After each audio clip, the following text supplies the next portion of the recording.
Everyone, welcome to the CAD for Assurance webinar. And this is actually the third tool introduction webinar and the fourth webinar in total. So last month, we have a microelectronic assurance under zero trust model a panel, and we attracted around 200 attendees. So this make this webinar a great success. And today we are very happy to have two talks. One is from Rajat and his team, his student Pranesh, about using deep learning to evaluate the path security. So deep learning has been widely applied in hardware security domain, and people are really curious to see how the deep learning, the machine learning, would introduce new vulnerability or add more protection to hardware security solutions. And the second is the NEOS toolset. If you ever work in the area of logic locking or logic obfuscation, NEOS should be a very familiar name to you. The author, Kaveh, he is currently an assistant professor in UT Dallas. When he was a PhD student, he spent many years in developing the NEOS tool. And this tool became one of the standard tool people use to evaluate the logic locking scheme. And we may slightly adjust the sequence. So Kaveh would go first to introduce the NEOS toolset. And then Rajat and his student Pranesh will introduce the AI-based path attack. So just to refresh your memory, this webinar is a CAD for assurance tool-oriented webinar. So that's why all the speaker may spend a little time in introducing the background, but spend more time to show you how the tools would work, so that when you download the tool or replicate the tool or get the tool from the authors, you know that it works, and you see that how the author of the tool ever practiced on them. And just another reminder is that all the talk will be recorded and will be posted on the IEEE CEDA archive, also on the YouTube. So from the link we provided, you can see that all these webinars. So with that said, I will give the podium to Kaveh. Kaveh, can you share your screen and maybe quickly introduce yourself? Yes, thank you so much for the introduction and the opportunity. So as you already covered, can you guys see my screen? The first, okay. Yes. Yes. Yeah. So the title of the talk is the Netlist Encryption and Obfuscation Suite, NEOS. That's what it stands for. And it's a combination. It's got encryption, it's got decryption, it's got circuit obfuscation, deobfuscation, and it's all written in C++ because, as we will talk about, a lot of these algorithms are time intensive. And so you really need to use a fast language, and C++ is currently the best game in town when it comes to that. So I am Kaveh Shamsi. Got my PhD from UF in 2020 on circuit deobfuscation. I joined UTD in 2020. And my research focuses, as you will see, on algorithms that have to do with hardware security. And out of those algorithms comes the software and the tools that can be used in the design chain, in the design flow, to increase security, to do various kinds of security related tasks. So the outline of the talk, I'll talk a little bit about some motivation. I'll try to cover this theoretic stuff, and I'll just gloss over this. These are the topics that are the backbone of the tool, and then I'll spend half of the talk just working with the tool, with the interface, and showing you inputs and outputs. So obviously we have the design flow, the various stages, manufacturing, then comes back, you have testing, packaging, and finally usage. And the design security concern is that for Intel, all of this process is in-house. For another company like Tesla, they have a divide, they outsource their manufacturing, and that's where the source of the concern is, that there can be malicious modification or disclosure of the design in this manufacturing stage. There's also end users who can reverse engineer your design with electron microscopy, various techniques. And this reverse engineering is really a process of netlist recovery. And the netlist that you recover can have ambiguities. And a lot of the work that we do in obfuscation and deobfuscation is ambiguating netlists and then disambiguating them. Algorithms that can go between ambiguated, incomplete netlists, make netlists incomplete, and then reverse them. So that kind of process. So the various techniques that are out there for hiding the design from end users or fabs, logic locking, you insert programmability into the circuit. So you have these extra key bits, unless they're correctly configured, your circuit doesn't operate correctly. Split manufacturing, whole layers of the design are missing. You don't know where the connections are. And IC camouflaging, you have gates that look similar under electron microscopy, but in fact have different functionalities. And there's all these various traditional locking schemes, inserting XOR gates into the circuit, inserting lookup tables, inserting mux gates. These were traditional locking schemes. And NEOS implements a whole bunch of these kinds of traditional techniques, random insertion of structures. And then there's more smarter insertions. You come up with cost function, you try to optimize the cost function. NEOS also supports that. And so generally what NEOS does, there's about 6 times as much code for deobfuscation as there is code for obfuscation. So NEOS is a major, that's not that that NEOS focuses more on deobfuscation. It's just that deobfuscation is the more complicated part. And that's typically the case for most security related things. Think about encryption. There's a bunch of ways to try and attack encryption, but there's a few block ciphers, right? So for a single block cipher, like AES, there are not thousands, but hundreds of different attacks, right? And the same holds for circuit obfuscation, deobfuscation. And deobfuscation, which is the process of breaking an obfuscated circuit, is essentially the process of disambiguating. So you have a circuit, there are missing connections, you don't know the functionality of certain gates, and you want to disambiguate this. You want to figure out what these missing parts are, and the tool that you have to do that, one of the main tools that is, one of the main resources that is used in NEOS to do this is called Oracle queries. This is when you have a black box implementation of the circuit, you can pass inputs and outputs to that Oracle and use that information, use this information that you get from the Oracle and to try and disambiguate the circuit, trying to figure out what these connections are. So this has applications, right? One application is obviously the security analysis of logic locking, right? So you have various locking techniques. You want to see which one is more secure. You throw them into these attacks and you look at the runtime and you profile that. But there's also other applications, reverse engineering, for instance. So when you're doing your reverse engineering, and you can do reverse engineering for trust, it doesn't have to be malicious. You can be reverse engineering your design to see if the fab inserted something in there that wasn't supposed to be there, trying to detect hardware trojans. And as you're doing your reverse engineering, you might get a circuit that's ambiguous. You might not be able to fully discern the functionality of the circuit.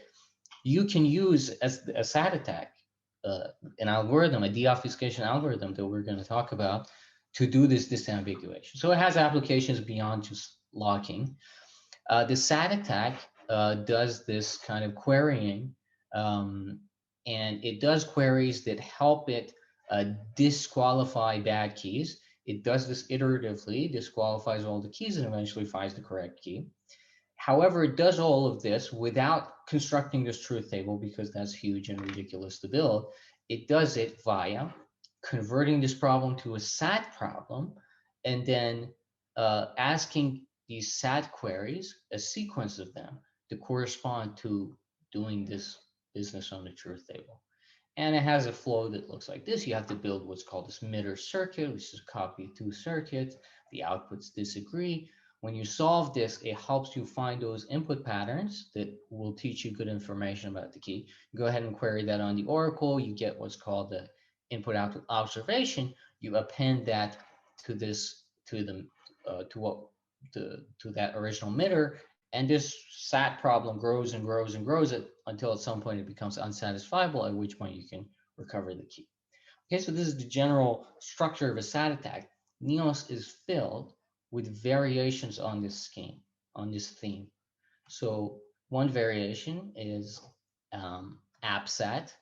It does this SAT attack, but it also profiles the error rate of the key hypothesis as it's doing this, and you get these error profiles out of it. I'll show some of these at the command line. And this can, there's papers around AppSat. And this is the idea that this SAT attack, as you're doing this process of adding things to the SAT formula, you're really getting at a better and better key hypothesis. You're getting at a better and better key hypothesis, and you're improving that. And when this error drops down to 0, you've basically recovered the key. So when you have access to the flip-flops, to all of the flip-flops in the circuit, and there's no unreachable flip-flops in the Oracle between controllable and observable points, you can run combinational attacks. You can run the SAT attack that I discussed. But as soon as flip-flops are involved, you have to do a sequential attack. And NEOS has a whole host of sequential deobfuscation algorithms as well. The sequential deobfuscation flow is very similar to the SAT attack flow, to the combinational attack flow, except all of those SAT queries have been replaced with what are called model checking queries. Model checking is a famous problem. It's basically the problem of asking questions about the sequential behavior of a circuit and getting answers. For instance, you can ask, does there exist a sequence of patterns that when I pass this finite state machine, I get a certain output? And model checking will be able to answer these questions. And there's a whole host of model checking techniques. Some of them are explored in NEOS. One of the most famous ones is bounded model checking. You unroll the circuit and you ask SAT questions. So you unroll and do SAT solve. But there's various other ones. There's IC3 is another one where it works with clauses, and some of that is also built into NEOS. But anyway, so you have to convert, you have to go from SAT to model checking, and then you can take a circuit that is sequential, that has ambiguities, that has unknown key bits, and you throw it into the SAT attack. And one thing is that the initial state of the circuit doesn't need to be known. Even if the initial state is unknown, you can still go ahead and do this.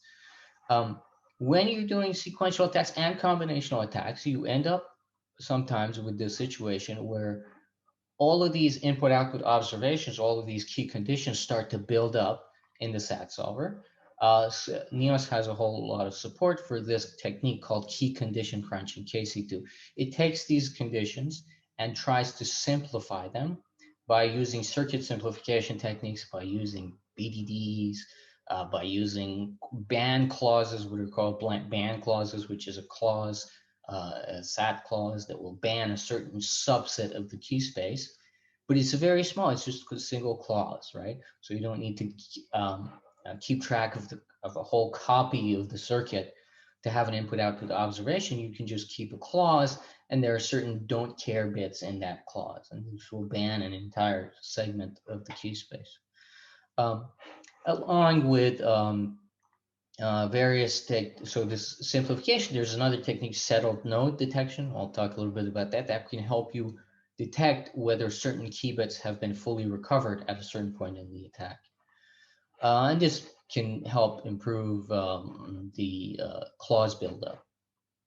Okay, there's cyclic obfuscation, it's interconnect obfuscation, where you add loops to the circuit, and there's cyclic deobfuscation. And so these are the various areas that I've contributed to, and you can see these algorithms in NEOS. This is the structure of NEOS, high level. There's some input-output interface. You can read in bench, Verilog. Then there's a deobfuscation module. Everything is done in a object-oriented manner. So these objects derive from each other. So you have obfuscation and deobfuscation on all these various parts. Okay, so now I can go and switch to my virtual machine, and first of all, I will try and show you the structure of the source code. So the source code, this source folder, I hope the font size is, try and increase this font size.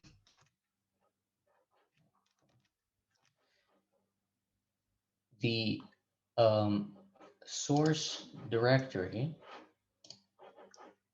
the source structure, there is this source, this is the parent directory. There's obviously a main.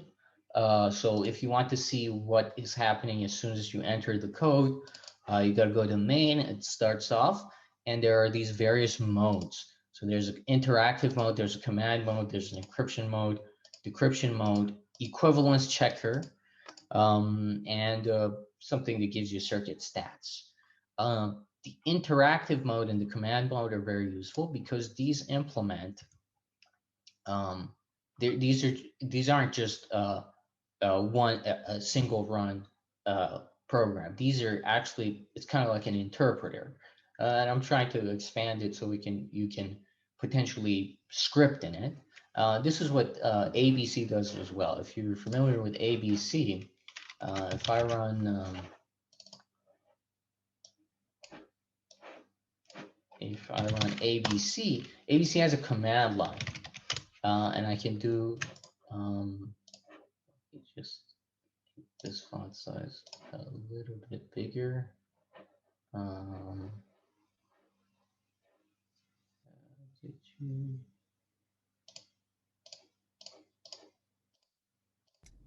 Okay, forget about it. I think we can see that clear. Yeah, so you can see that ABC has this command line, right? There's a list of commands. You can read a circuit and then simplify it, do mapping, do synthesis, do all kinds of things in ABC. NEOS has a similar thing. So you do NEOS I, this enters interactive mode, and you can type help, and it will give you a list of commands that are available. So these commands range from, so we have, there's reading and writing. See.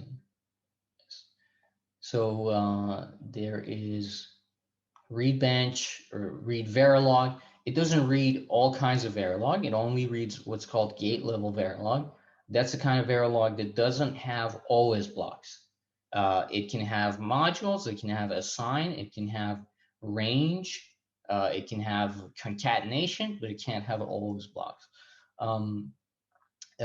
You probably heard about ReFSM. It implements something similar to that. So with the interactive mode, you can enter the interactive mode, read something, and so I can, in fact, run a script. So you see that runs the interactive mode on a string that you give it. So I can do read bench, 432 bench, and I can draw its graph, and this should show.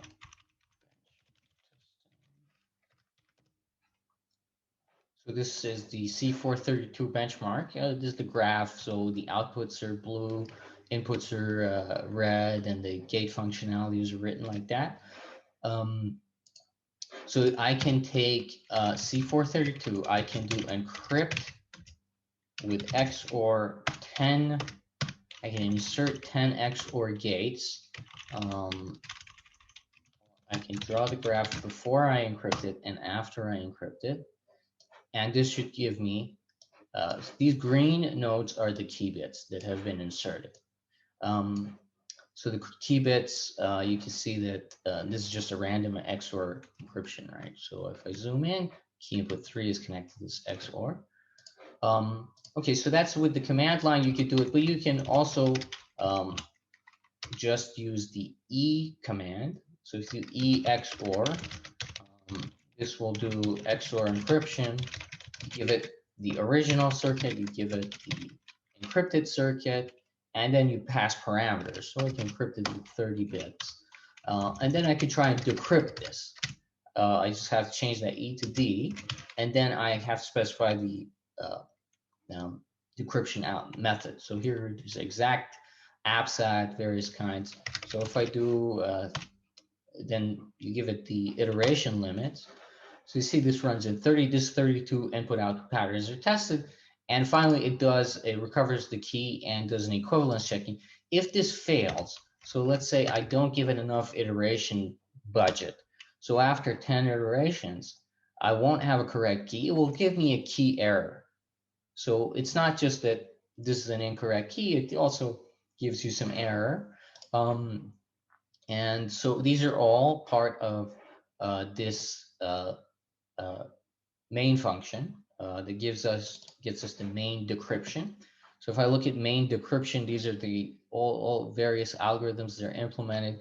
We just ran exact, which is the simplest. That's the baseline SAT attack. There's the generalization attack, all kinds of various attacks here.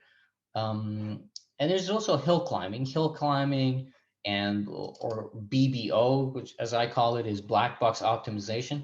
These are techniques that try to just guess the key, and they kind of try to run simulated annealing, if you're familiar with that, or if I pass it a larger number of inputs, it will try to look for a good key by just randomly looking at the space of all possible keys and making greedy moves towards a better key.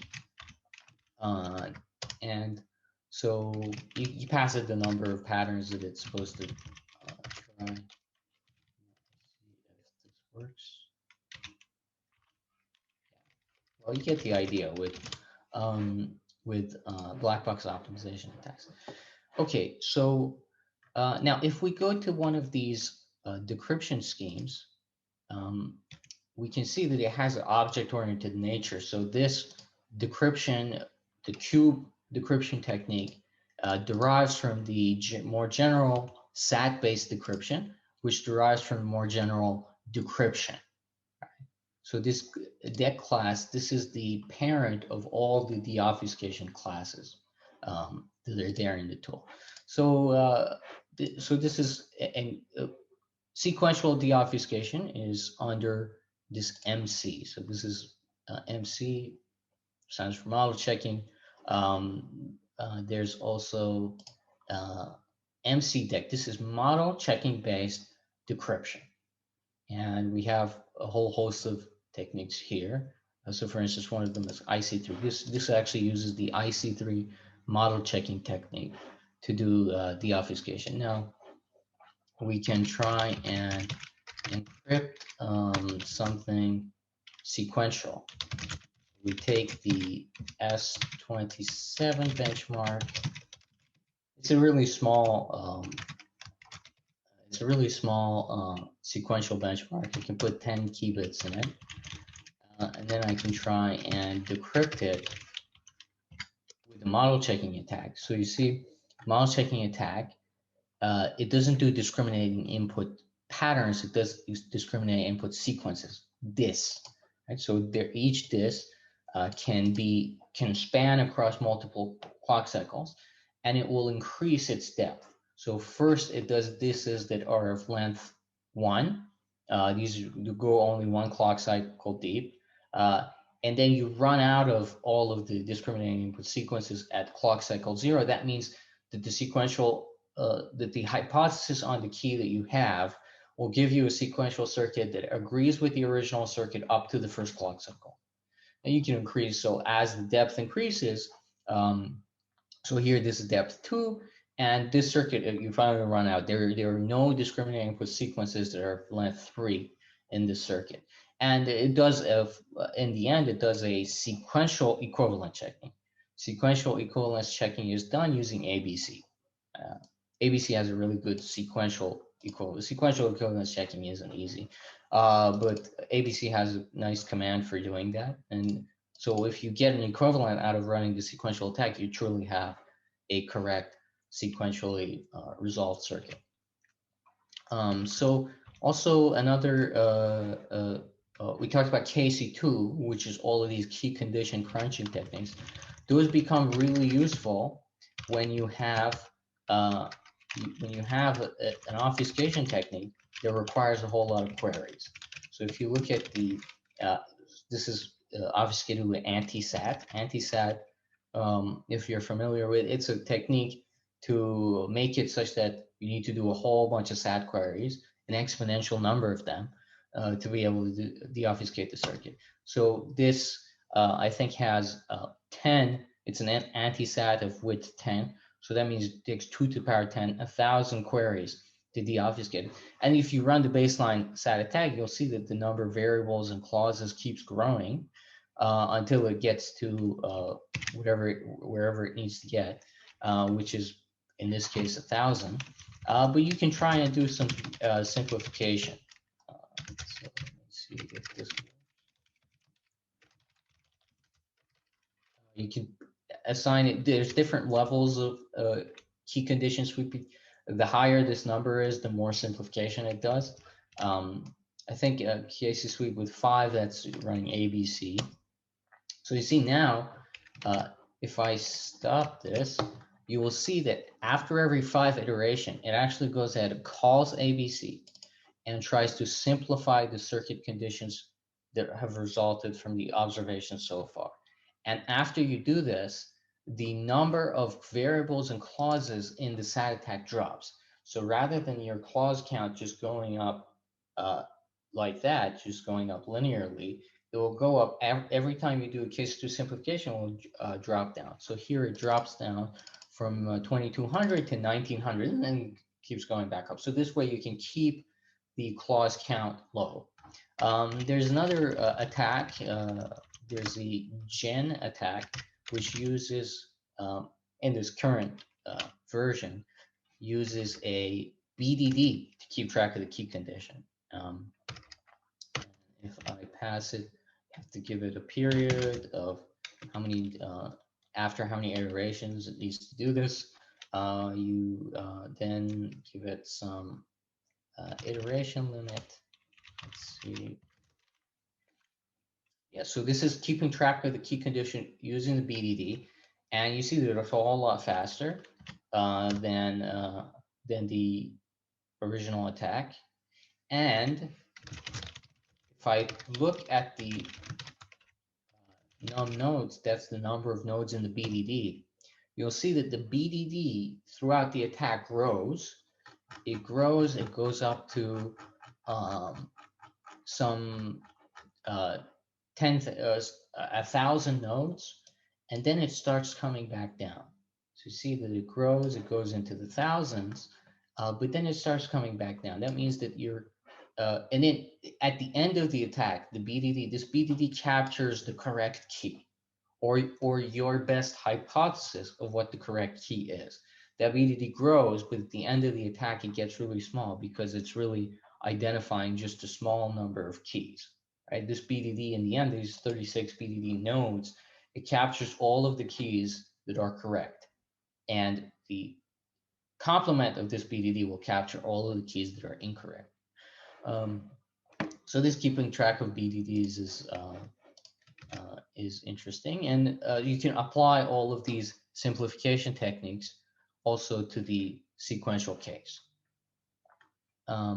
So with that, I think we talked for 30 minutes about this code. Now for some Q&A, if you guys have questions.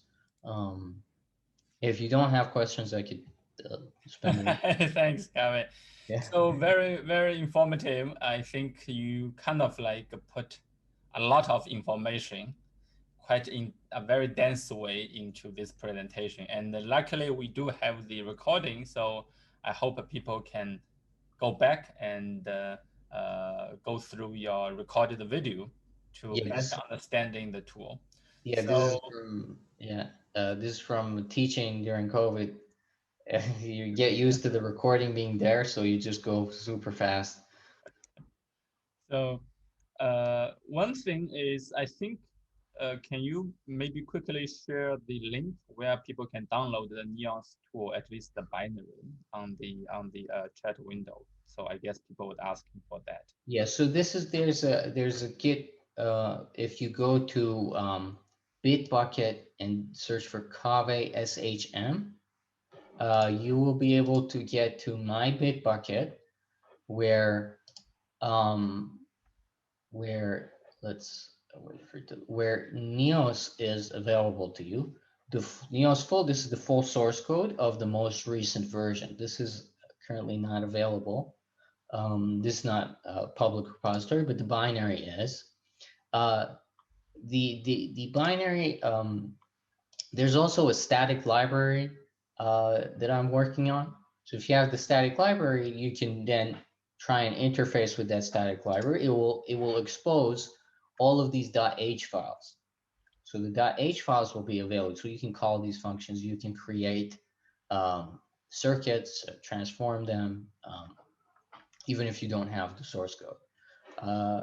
So this would be the main source for downloading this stuff. And this is all built on Ubuntu. We've tested it on CentOS as well, on Red Hat.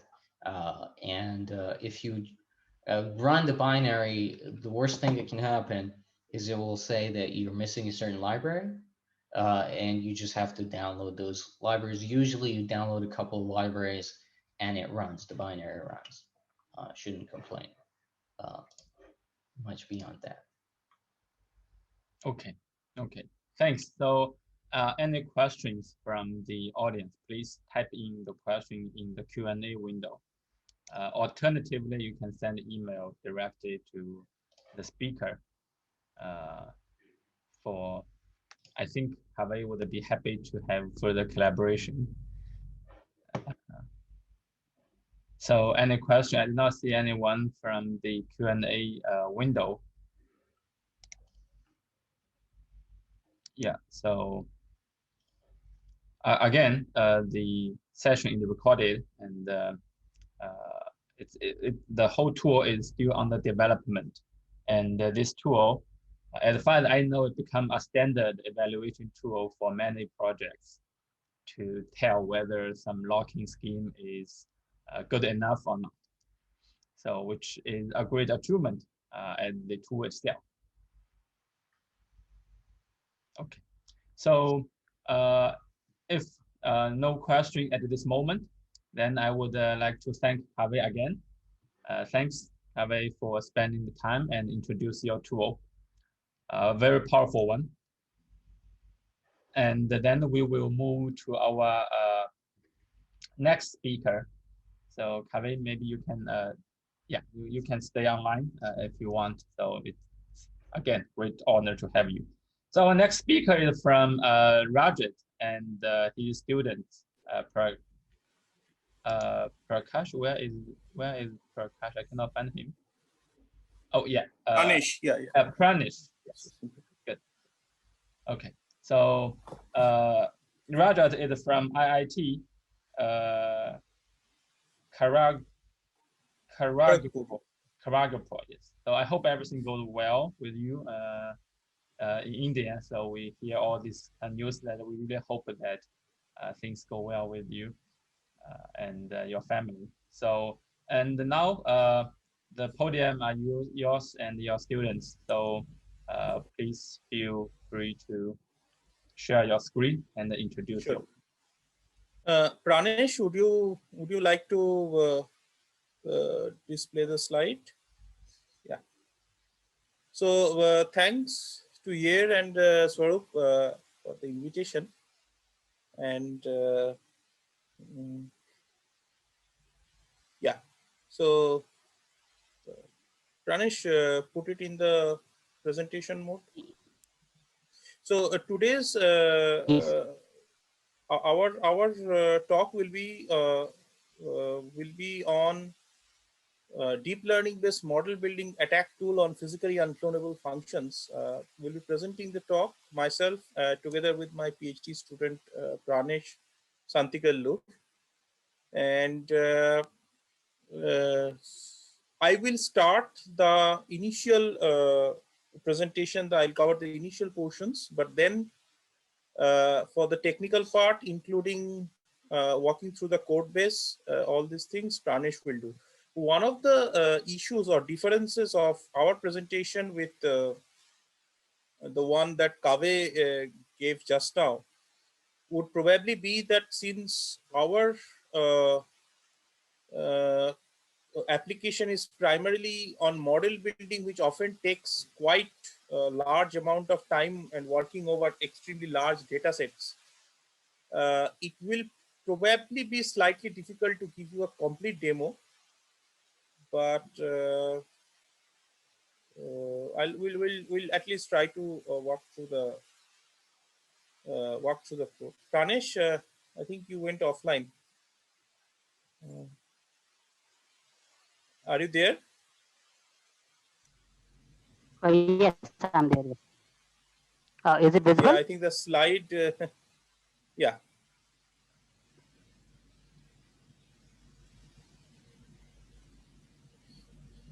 Yes, now we can see the slides. Hi.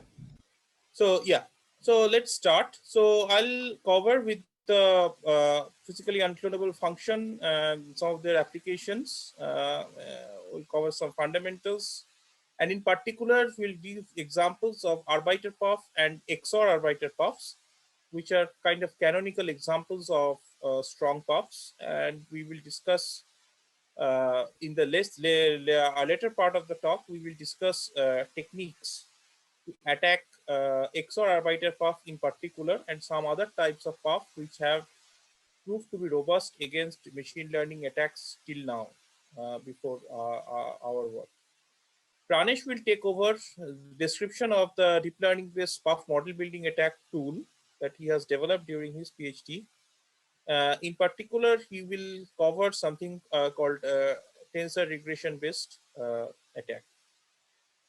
So for physically unclonable functions, these in layman terms are basically fingerprint generators of integrated circuits. So just like human fingerprints are unique, like the fingerprint of a human being or the iris scan is a unique identifier for a human being, we want similar unique identifier for every integrated circuit. That is the motivation behind this work on physically unclonable functions. This fingerprint should be reproducible, which means that over time or over environmental condition variations, this fingerprint should remain the same. Otherwise, it is very difficult to trust it for applications. The fingerprint generation procedure should be unpredictable. Currently, in silicon physical unclonable functions, process variation plays a role in ensuring that property. And also they should be unclonable in a sense that given an instance with a particular fingerprint, at the current state of the art, it will be impossible to manufacture another instance with the same fingerprint.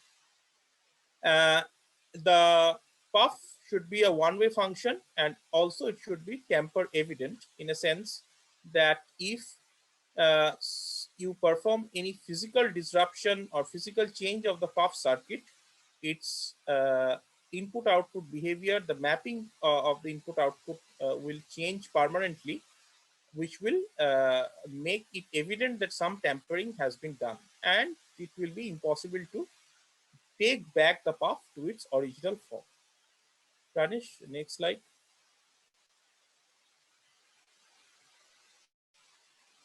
So primarily there are two types of puffs depending on the types of applications. One is called a strong puff, whose primary example is lightweight authentication, and the other one is called weak puff, which is primarily used for secure key generation. Let me describe these two different types of puffs. The weak puff is easier to explain. In weak puff, as such, there is no input. You have a puff instance which in some way on power on generates a digital bit string which can be considered to be a key, and it has an advantage that over traditional storage of a secret key in a non-volatile memory, that it is difficult to kind of steal it, because there is no physical storage of key as such permanently in the device. In a non-volatile memory based key storage system, there is physically the key is present in the non-volatile memory module, and probably it can be recovered through attacks. The weak puff gets rid of that requirement.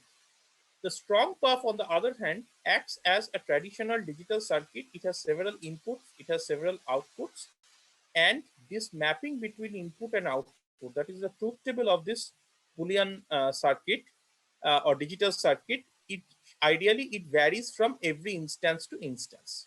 Okay, this can be used for lightweight authentication, where you can either authenticate the hardware or the chip on which it is present, like you can authenticate to ensure that it is not counterfeit.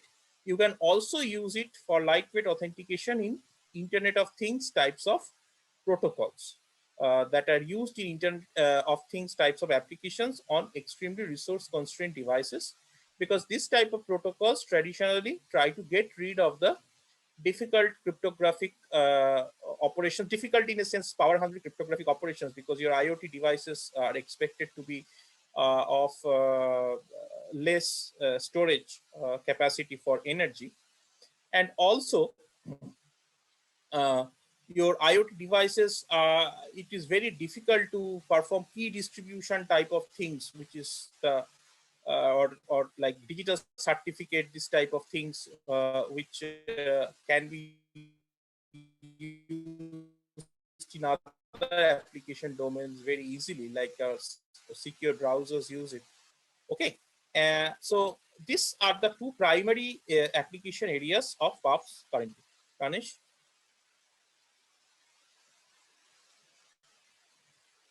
Okay, so Pranesh, can you go to the next slide? Yeah. So the canonical path that was proposed, the Arbiter Path slide. Pranesh, can you move into the next? Pranesh, are you there? Yeah. So it is showing the Arbiter Path now. No, it is not showing for me. It went back to the, yeah, That's now it is showing, yes. So the Arbiter Path is kind of a canonical path. It was first proposed in 2002 in a master's thesis from MIT. How it works, it consists of a cascade of two-port networks where every stage is called a path swapping switch stage. These path swapping switches can be implemented using one pair of 2:1 multiplexers. So that's not a very difficult thing to do. So the hardware overhead is quite small. At the end, there is a D flip-flop which acts as an arbiter to compare the delays of two competing signals. Depending on which of the signals have won, it gives a decision which is encoded in 1 bit. An extremely elegant mathematical model was developed also in the thesis, which showed that this arbiter path, while being extremely lightweight and elegant in design, regular in design, it suffers from an attack. It is susceptible to something called support vector machine attack. Support vector machine is a classic machine learning algorithm, a supervised machine learning algorithm. And different research groups, starting from the very group which proposed this design, starting from them till date, a very large number of research groups around the world have actually fabricated this circuit in silicon, either in ASIC or on FPGA, and have verified that this design is actually susceptible to machine learning attack through SVM.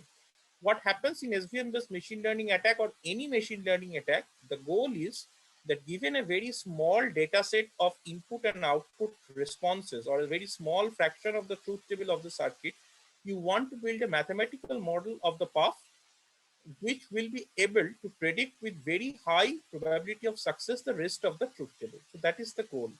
And for Arbiter Paths, SVM is extremely effective. There is another technique, logistic regression, which is kind of equivalent in capabilities to SVM in a sense. Artificial neural networks also. They have also been able to model Arbiter Path quite easily. Okay, Pranesh, next slide.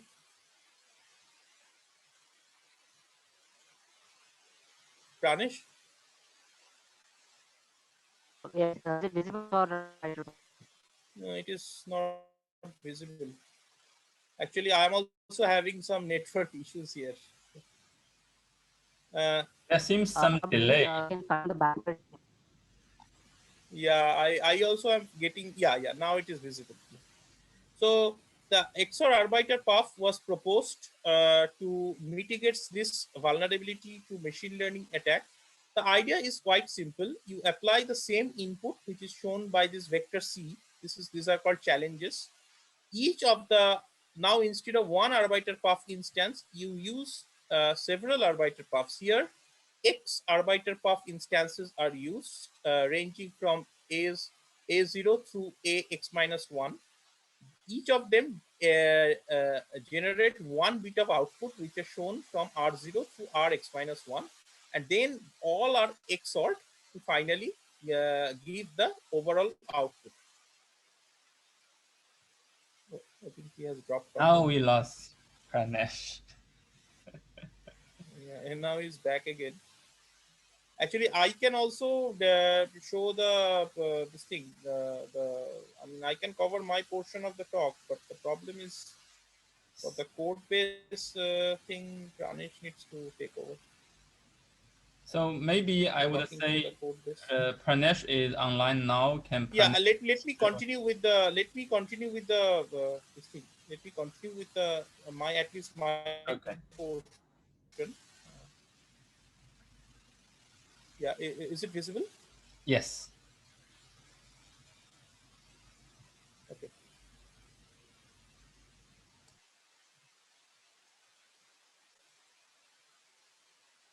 Yeah, we can view like turn off your video. That would help to cut down the bandwidth. I'm afraid. Let me just continue from this, and then you take over. So the XOR path, the idea is that you XOR several of the outputs of the arbiter path to generate an overall output. Please note that it is assumed that the individual output response bits of the individual path instances are not visible to an adversary. So this is kind of a black box with the boundary shown by this dotted line, where only the challenges and the outputs are available. This overall output R is available to an adversary who wants to launch the modeling attack. It was shown mathematically that this causes an exponential increase in the complexity of the resulting problem. The computational complexity of the resulting problem increases exponentially to the number of arbiter paths being XORed. So that is something that is useful. So this is something that that showed that it becomes very difficult if X goes beyond 6, or even at 6, it becomes almost impossible to model it. In fact, people have tried to model large XOR paths, and they have applied some computational resource which is equivalent to a supercomputer kind of a thing. Our goal in our research was to primarily get rid of the requirement of having extremely high computational resource. Okay. So Rajat, So, we cannot see the share the screen. Is that on purpose? oh,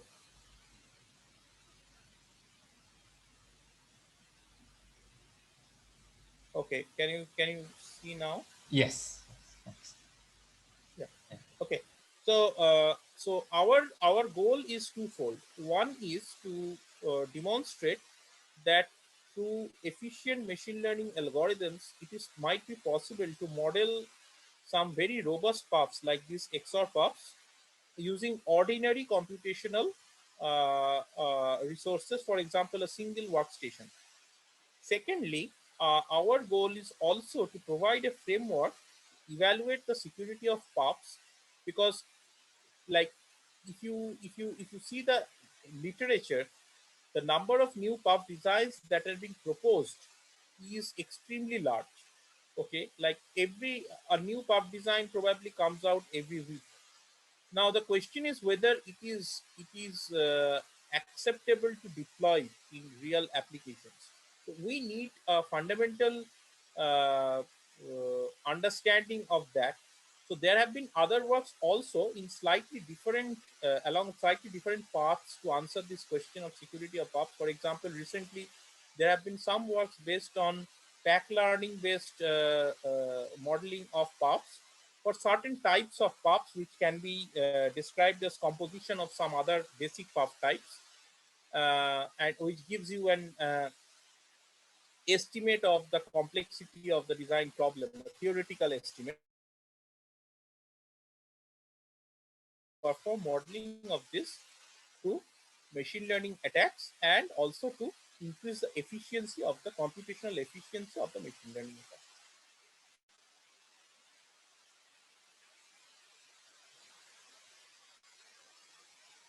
Okay. Pranesh, do you want to take over now? Thank you, sir. So when we perform the modeling attacks, it's just not about to identify whether the perf is vulnerable or not. So more than that, what information we can derive from the modeling attacks is also important. Like, what is the nature of relationship that exists between the challenges or features vectors with the output responses? Like, does it hold the linear relationship or non-linear one? If the puff is vulnerable, what are the CRPs that it took to break it? If it is not, what is the maximum till we have tried with which it was unbroken?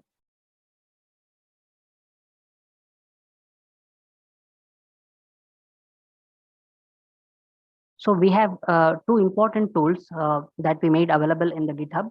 The first one is deep feed-forward neural network based, and second one is tensor regression based. So the tensor regression based modeling attack tool is specially designed for XRArbiter Path and other related path, whereas this deep feed-forward neural network tool is made to be can be used for any generic path. Hence, it can be useful for puff designers as well as puff attackers. So let me bring in the motivation of this tool. As we have seen in the previous slides, that the puff design process has 4 stages. The first one is to identify the entropy, source of entropy. And second is design and implementation phase and hardware overhead. And third one is the performance analysis of performance metrics like uniformity, uniqueness, and reliability. And the fourth one is modeling attacks. Modeling attacks is very important since it essentially questions the main concept of puff, that is unclonability. But the major problem is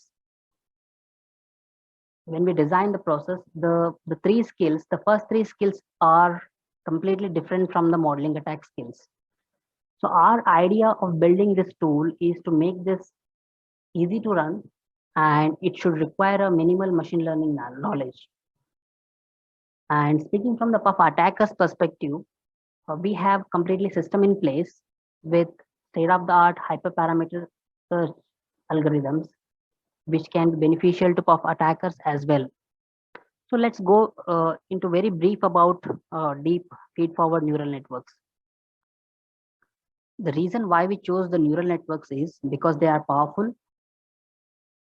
They can map the complex relationship between the input and output characteristics. As you can see in the image, the neural networks are mainly consists of set of neurons arranged by layer. It consists of 3 main layers: the input layer, hidden layers, and output layer. The neural network modeling is mainly about tuning the hyperparameters, such as the number of layers, the number of neurons per layer, the learning rate, the batch size, etc. So now let's move to the our tool.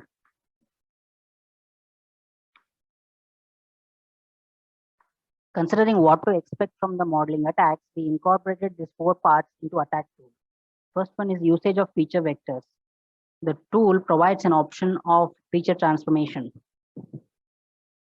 Second one is linearity test.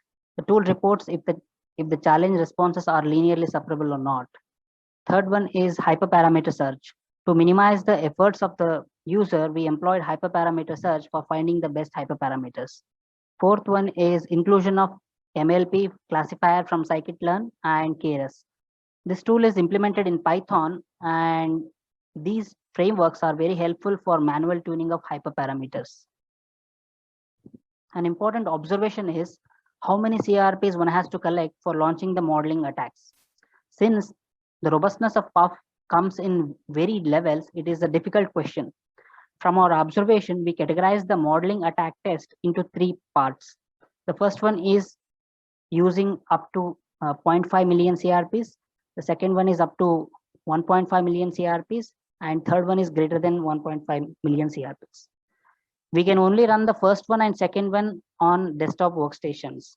We name them as first level test and second level test. The second level test has to be launched only when the first level test fails, that is, achieves the 50% of the accuracy. The first level test consists of starting from traditional machine learning algorithms like SVM, LR to smaller size neural networks. And second level test consists of slightly larger neural networks with more tunable parameters. So let's start looking into the code.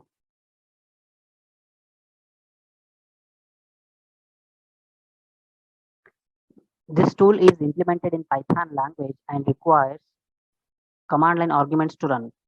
The input for these tools are CRP files in CSV format,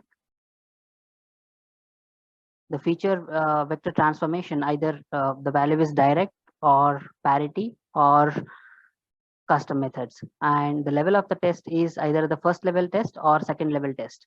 Verbose is mainly for to display the additional debug prints. So let me navigate to the main function.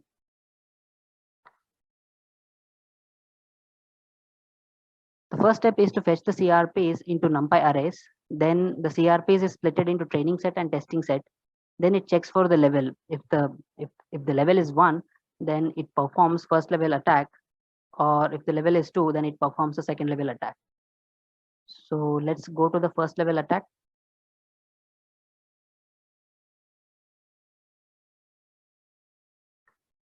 So in the first level attack, feature transformation is checked, based on which it calls the linear attack and non-linear attack. In case of parity, if the feature value is parity, please note that the challenges are converted into parity vectors, or in case of custom, one can define the custom methods here. So let's look into linear attack. In linear attack, it contains the SVM and LR modeling methods. And in case of nonlinear attack, first it contains the SVM with RBF kernel. Then MLP classifier from scikit-learn is used along with grid search optimization. You can see that various parameter spaces like hidden layer size, activation function, and learning rate are fed as an input to the grid search optimization. And this is done in 3 phases.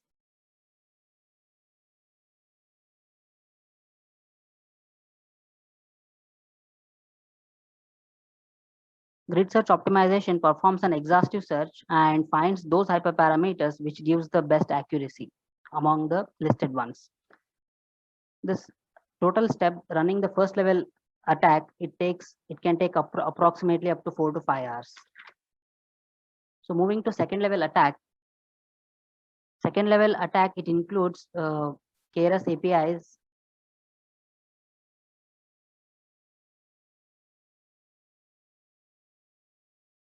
here we employ Keras Tuner, which is recently released TensorFlow packages, which include state-of-the-art hyperparameter search tools such as Bayesian optimization methods also.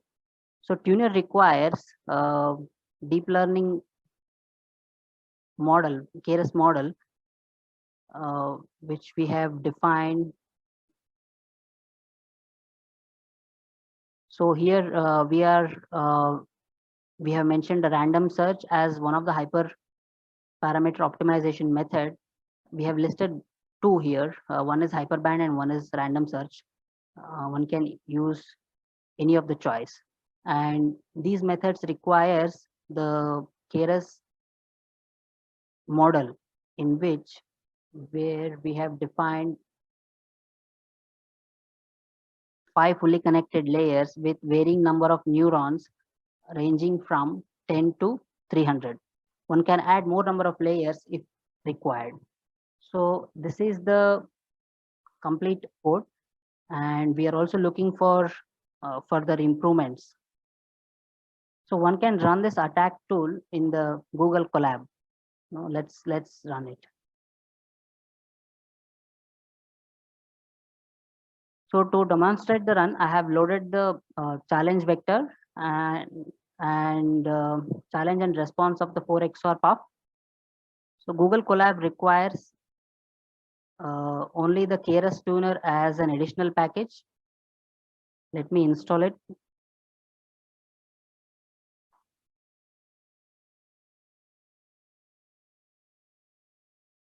And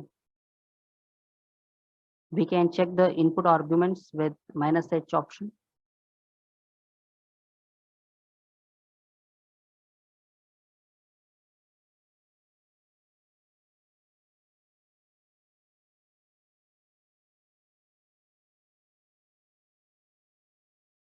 So let's run the code. Here I'm running the first level attack. I'm mentioning the passing the challenge as the challenge CSV file and response as a response CSV file and features as a parity, since this is a XRArbiter Path, and I'm mentioning the level as first level attack with verbosa 0.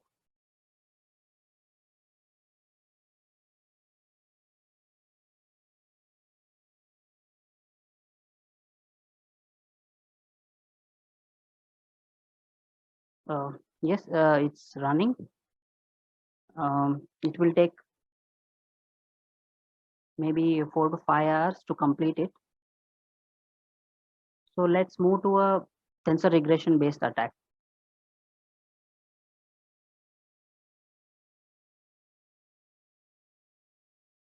The deep feed-forward neural network attack may not achieve high accuracy like more than 90% always, but definitely even 60 to 70% accuracy would give hint about the vulnerability and responsible hyperparameters for it. It is a generic attack that can be applied for all the paths. Now let's quickly look into the tensor regression based attack, which is specially designed for XOR path and related ones. As we have seen in the previous slides, XRArbiter Path is nothing but a combining the responses of multiple arbiter path using XOR function to generate a single bit response. We have also seen that arbiter path can be modeled using linear equation, which is given by the dot product of weights and parity vectors. Now in XOR path, we have such multiple arbiter path. Hence, one can represent XORarbiter path in a linear model if we consider weights and parity features as tensors. In machine learning, we can use tensor regression model for modeling the XOR path. So the tensor regression looks same as a linear regression, except tensors are used instead of vectors. The main problem with tensors regression is the size of the tensors, which hits the curse of dimensionality issue. In order to solve this issue, we decompose these tensors using CP decomposition and made it part of a learning in tensor regression. As you can see in the image, CP decomposition expresses the tensor as sum of the outer product of vectors, and R is the hyperparameter that controls the approximation in the CP decomposition. So putting it all together, we have a model, efficient CP decomposition based tensor regression model, ECP-TRN, which solves this without using any tensors.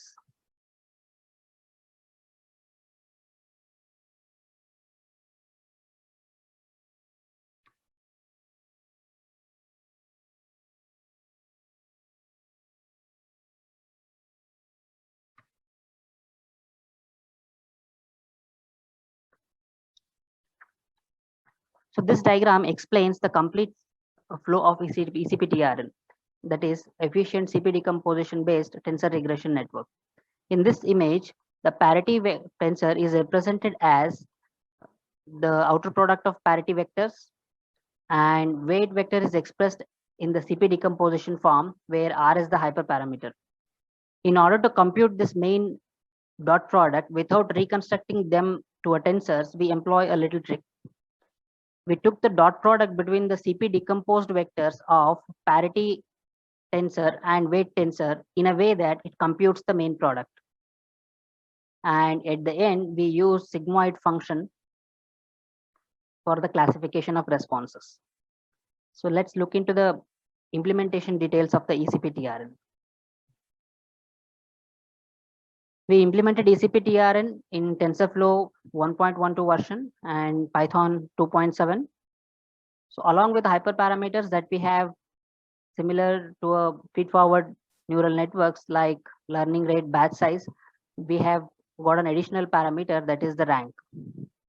What we found is that this model is slightly sensitive to hyperparameters and requires careful tuning for achieving high accuracy. In the table, we can see that the tensor rank variation in 64-bit and 128-bit XORs for achieving more than 90% accuracy. As we can see that the rank increases with the increasing the XORs. So let's quickly look into the ECP-TRN code. Okay, I have the ECP-TRN code now. This code is for launching the modeling attack on 7 XOR path, but although it does not require much to change it to any other XOR path. This code appears to be a bit old now because Python has moved to 3.6 plus and TensorFlow is moving fast above 2.0. So this is a small code and does not require command line arguments. So here we input the parity vector and response CSV file. So here I'm inputting 7 XOR response file and the corresponding parity vector file. And then we split the data into training dataset and testing dataset. And moving to the core section. So here X represents the input variable, that is the parity vector, and Y underscore represents the output variable, that is the responses, and the length of Y1 represents the XOR that we are planning to target. And we pass these variables to this ECP-TRN function, which implements the modeling equation that I showed in the slides, the final modeling equation of ECP-TRN. And rest other things are same. Take the sigmoid and compute the loss and accuracy. So this is a training loop. And this is a logging function which logs the accuracy and time taken. And lastly, this is where you can enter the rank that you want to try the model. So this is the ECP-TRN code. Now let's go back to the slides. Okay, so this is the GitHub link for the both the tools. And if you have any queries or suggestions, you can write to my email ID or my supervisor email ID. Thank you so much.